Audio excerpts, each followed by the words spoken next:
E seguindo com a nossa leitura do livro A Caminho da Luz, que trata da história da civilização humana à luz do Espiritismo, ditado por Emmanuel. Vamos ver hoje o capítulo que trata da Índia, a organização hindu. Dos espíritos degredados no ambiente da Terra, os que se gruparam nas margens do Ganges foram os primeiros a formar os pródromos de uma sociedade organizada, cujos núcleos representariam a grande percentagem dos ascendentes das coletividades do porvir. As organizações hindus são de origem anterior à própria civilização egípcia e antecederam de muito os agrupamentos israelitas, de onde saíram mais tarde personalidades notáveis como as de Abraão e Moisés. As almas exiladas naquela parte do Oriente muito haviam recebido da misericórdia do Cristo, de cuja palavra de amor e cuja figura luminosa guardaram as mais comovedoras recordações, traduzidas na beleza dos Vedas e dos Upanishads. Foram elas as primeiras vozes da filosofia e da religião no mundo terrestre, como provindo de uma raça de profetas, de mestres e iniciados, em cujas tradições iam beber a verdade, os homens e os povos do porvir, salientando-se que também as suas escolas de pensamento guardavam os mistérios iniciáticos com as mais sagradas tradições e respeito. A gente vem percebendo que esses espíritos vieram grupados e com tendências e capacidades similares entre si. Então, os egípcios tinham um tipo de evolução, os hindus outros, e assim sucessivamente. Vamos falar dos arianos puros. Era na Índia, de então, que se reuniam os arianos puros, entre os quais cultivavam-se igualmente as lendas de um mundo perdido, no qual o povo hindu colocava as fontes de sua nobre origem. Alguns acreditavam se tratasse do antigo continente da Lemúria, arrasado em parte pelas águas do Oceano Pacífico e Índico, e de cujas terras ainda existem porções remanescentes, como a Austrália. Olhe só, a Austrália, no passado remoto, foi parte da Lemúria, aprendemos isso. A realidade, porém, qual já vimos, é que, como os egípcios, os hindus eram um dos ramos da massa dos proscritos da capela, exilados aqui no planeta Terra. Deles descendem todos os povos arianos que floresceram na Europa e hoje atingem um dos mais agudos períodos de transição na sua marcha evolutiva. O pensamento moderno é o descendente legítimo daquela grande raça de pensadores que se organizou nas margens do Ganges desde a aurora dos tempos terrestres, tanto que todas as línguas das raças brancas guardam as mais estreitas afinidades com o sânscrito, originário de sua formação e que constituía na reminiscência da sua existência pregressa em outros planos. O expansionismo dos Árias. Muitos séculos antes de qualquer prenúncio da civilização terrestre, os Árias espalhavam-se pelas planícies hindus, dominando os autóctones descendentes dos primatas, que possuíam uma pele escura e deles se distanciavam pelos mais destacados caracteres físicos e psíquicos. Mais tarde, essa onda expansionista procurou localizar-se ao longo das terras da futura Europa, estabelecendo os primeiros fundamentos da civilização ocidental nos bosques da Grécia, nas costas da Itália e da França, bem como do outro lado do Reno, onde iam ensaiar-se os primeiros passos às forças da sabedoria germânica. As balizas da sociedade dos gregos, dos latinos, dos celtas e dos germanos estavam lançadas. Cada corrente da raça ariana assimilou os elementos encontrados edificando-se os primórdios da civilização europeia. Cada qual se baseou no princípio da força para o necessário estabelecimento e muito cedo começaram no velho mundo os choques de suas famílias e tribos. Ou seja, a gente percebe que é outro tipo de exilado, exilado por outros motivos. Não é verdade? Os crimes, entre aspas, desses povos eram diferentes dos que vieram, por exemplo, para o Egito. A gente percebe isso claramente. Os Mahatmas.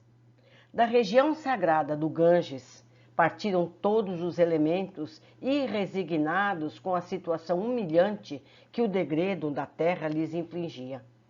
As arriscadas aventuras forneciam uma noção de vida nova e aqueles seres revoltados supunham encontrar o esquecimento de sua posição nas paisagens renovadas dos caminhos.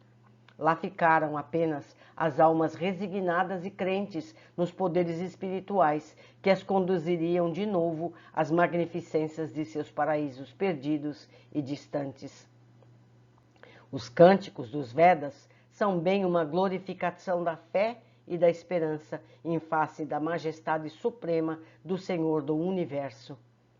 A faculdade de tolerar, esperar, aflorou no sentimento coletivo das multidões que suportaram heroicamente todas as dores e guardaram o momento sublime da redenção.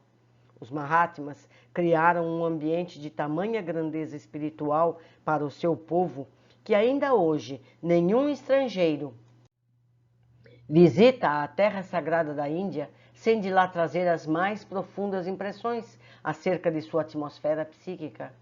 Eles deixaram também ao mundo as suas margens de amor, mensagens de amor, de esperança e estoicismo resignado, salientando-se que quase todos os grandes vultos do passado humano, progenitores do pensamento contemporâneo, deles aprenderam as lições mais sublimes. As castas. O povo hindu, não obstante o seu elevado grau de desenvolvimento nas ciências do espírito, não aproveitou, de modo geral, como devia, o seu acervo de experiências sagradas. Seus condutores conheciam as elevadas finalidades da vida. Lembravam-se vagamente das promessas do Senhor, anteriores à sua reencarnação para os trabalhos no penoso degredo. A prova disso é que eles abraçaram todos os grandes missionários do pretérito, vendo neles os avatares do seu Redentor. Vyasa foi instrumento das lições do Cristo 6.000 anos antes do Evangelho, cuja epopeia, em seus mínimos detalhes, foi prevista pelos iniciados hindus, alguns milênios antes da organização da Palestina. Krishna, Buda e outros grandes enviados de Jesus ao plano material para a exposição de suas verdades salvadoras foram compreendidas pelo grande povo sobre cuja fronte derramou o Senhor em todos os tempos as claridades divinas do seu amor, desvelado e compassivo. Mas, como se a questão fosse determinada por um doloroso atavismo psíquico, o povo hindu, embora suas tradições e espiritualidade, deixou crescer no coração o espinho do orgulho, que aliás dera motivo ao seu exílio na terra. Então, o motivo do exílio dos indianos era o orgulho, certo? Em breve, a organização das castas separava as suas coletividades para sempre. Essas castas não se constituíam num sentido apenas hierárquico, mas com a significação de uma superioridade orgulhosa e absoluta. As fortes raízes de uma vaidade poderosa dividem os espíritos no campo social e religioso. Os filhos legítimos do país dão-se o nome de Árias, designação original de sua raça primitiva, e o seu sistema religioso, de modo geral, chama-se Arya Dharma, que eles afirmam trazer de sua longínqua origem, e em cujo seio não existem comunidades especiais ou autoridade centralizadora, senão profunda e maravilhosa liberdade de sentimento. Os Rajás e os Párias. Na verdade, esses sistemas avançados de religião e filosofia evocam o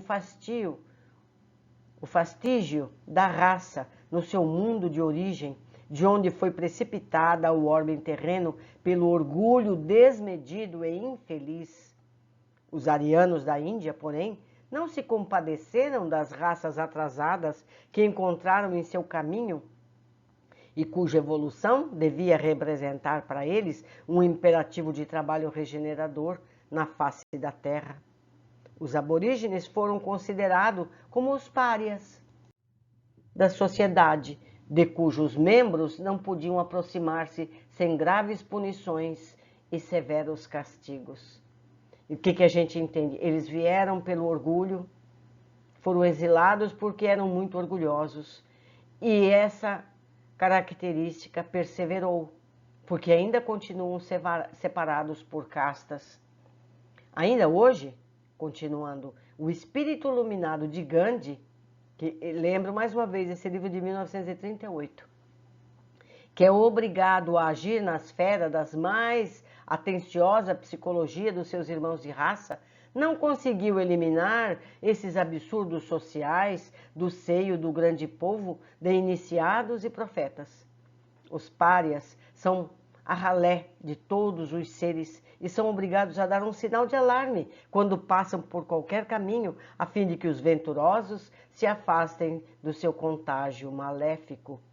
Eu não sei se ainda no século XXI isso permanece tão sério como descrito aqui. Espero que não.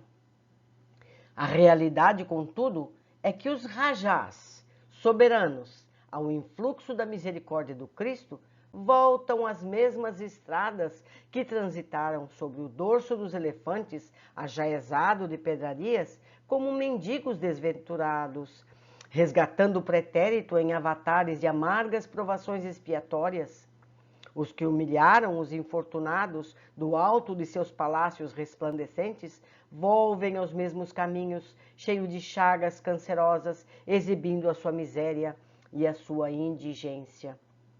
Então, fazendo um parênteses, eles, sabendo do processo de reencarnação, não se dão conta que eles, sendo da classe, da casta alta, podem reencarnar como párias. Não é verdade? É lamentável, lamentável. Continuando. E o que é de admirar-se é que nenhum povo da Terra tem mais conhecimentos acerca da reencarnação do que o hindu, ciente dessa verdade sagrada desde os primórdios da sua organização neste mundo. A gente deve pensar, por que será? Será que eles imaginam que as castas continuam nascendo separadamente? Será que eles não sabem que você hoje está aqui na Europa, amanhã você pode nascer na África, você pode nascer no Brasil, numa tribo indígena, para que aprenda a humildade? Deveriam saber, não é verdade? Mas vamos continuar. Em face de Jesus.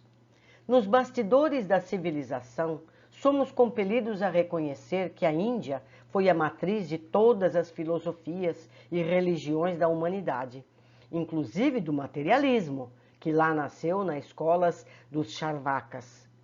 Um pensamento de gratidão nos torna o íntimo, examinando a sua grandeza espiritual e as suas belezas misteriosas. Mas, acima dos seus yogis e dos seus mahatmas, temos de colocar a figura luminosa daquele que é a luz do mundo e cuja vinda à Terra se verificaria para trazer a palma da concórdia, da fraternidade para todos os corações, para todos os povos, arrasando as fronteiras que separam os espíritos e eliminando os laços ferrenhos das castas sociais, para que o amor das almas substituísse o preconceito de raça no seu reinado sem fim. Acreditamos, meus amigos, que haverá um dia em que os povos vão se perceber como irmãos. Não interessa onde nasceu, não interessa a raça de origem, somos todos filhos do mesmo Pai e aqui na Terra orientados pelo mesmo Mestre Jesus. Aguardo todos vocês com muito carinho no nosso próximo capítulo.